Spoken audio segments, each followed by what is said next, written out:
The Salvation Army across Canada. One in hope, one in charity. United in love for people of every race and social class, the Army is ready to help whenever needed. In Atlantic Canada, a summer camp for youngsters. On the prairies, an expanded program to encourage reform among prison inmates. In Montreal and Toronto and other cities, hostels to house the homeless. On the West Coast, a respected general hospital. And in Yellowknife, Northwest Territories, family services for Native Canadians. Obviously, these services and dozens of others cost money, lots of money. Many communities have special needs, but lack financial resources. And governments, federal and provincial, find it difficult to maintain adequate funding levels. So every year in May, the Army undertakes a major challenge, the National Red Shield Appeal.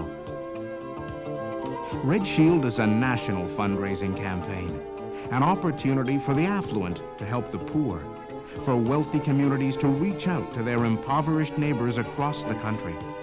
Organizing the Red Shield Appeal takes an extraordinary commitment from a few individuals and a few pleasant hours from thousands of others.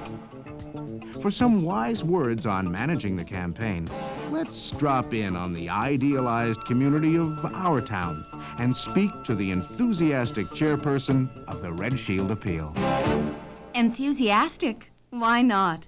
We went 42% over the top, one of the most successful appeals in the country. That's terrific. But please, tell us how you did it. Well, it started with the captain of our corps. He flattered me into chairing the committee by saying I was known as the best organizer in town. Didn't make any difference that I'm not a Salvationist. Last November, after looking over the Red Shield Handbook, we worked out what we called our keys to success. Recruit the best people, organize early, organize well, and create an enthusiastic campaign atmosphere. Now that's where the enthusiasm comes in. Right. People with enthusiasm. That's the key. How many people does it take? In our case, over 100. But the captain and I worked mostly with the campaign committee, the treasurer and publicity chairperson, and the heads of the various divisions. Special names, business, industrial employees, and residential. We started work last November and really got into gear in January. Invited top-notch people to join the campaign committee, updated all our lists, and phoned dozens of canvass organizers. We were in good shape by March. Organize early, one of your keys. Tell me, what's special about special names? In a word, generosity. This division contacts our most generous donors, first by letter, later with a follow-up phone call or visit. Special Names did a mailing prior to kicking off the residential campaign. When the checks started rolling in, it gave the campaign a real boost. What got the results, the letter or a personal visit?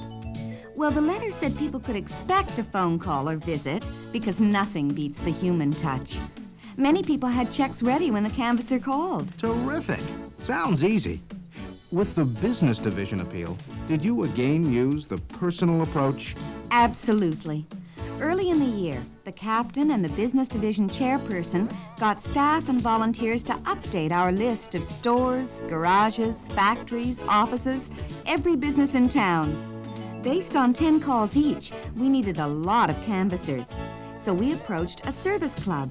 They came through with a tremendous effort and even helped with our appeal to employees. Taught me a lesson, too. People are willing, but you have to ask them to volunteer. How did you reach the employees without disrupting their work? Good question. Our canvassers, usually fellow employees, talk to people during lunch and coffee breaks, and always with the manager's knowledge and approval. In some companies, employees can request an automatic payroll deduction for charities. $1 each payday is hardly missed, and it certainly accumulates as a healthy contribution to the Army's work. This year, our business division canvassers discussed payroll deductions with owners and managers to get their support. As a result, we added over 200 workers to the list. Great. A head start on next year. I gather your residential blitz was built from scratch. What's your key to success there? Same formula: people, planning, and a positive attitude. The residential chairperson divided the town into wards and personally recruited local leaders. They broke down each ward into districts, and from there into zones, and finally, canvassing routes. Your basic pyramid structure. Sounds complicated to me. Not really. The beauty of this approach is that every organizer, from the chairperson to the zone leaders, recruits and assists about 10 people.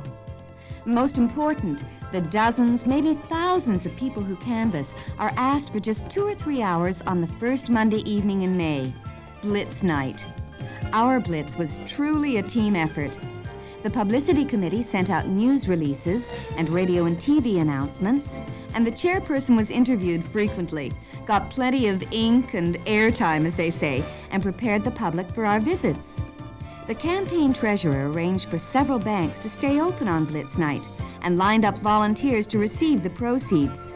At the end of the evening, local restaurants delivered donuts and coffee, which were served by volunteers and enjoyed by everyone. Wow, sounds like an invasion of Christian soldiers. Right, but not a secret invasion. The whole town knew we were coming. We got a lot of help from Salvation Army staff and office volunteers, preparing lists and letters and kits, and eventually thanking thousands of participants and donors. A resounding success. Thank you for your profile of an impressive effort. Our town's campaign is a good example of how it's done. How thousands of volunteers raised quite substantial sums during the Red Shield appeal. But we must also remember why.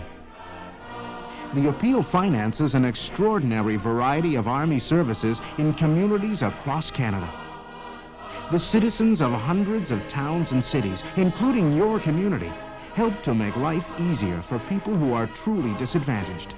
Through the efforts of thousands, just a couple of hours, one evening in May, the Salvation Army touches the lives of millions.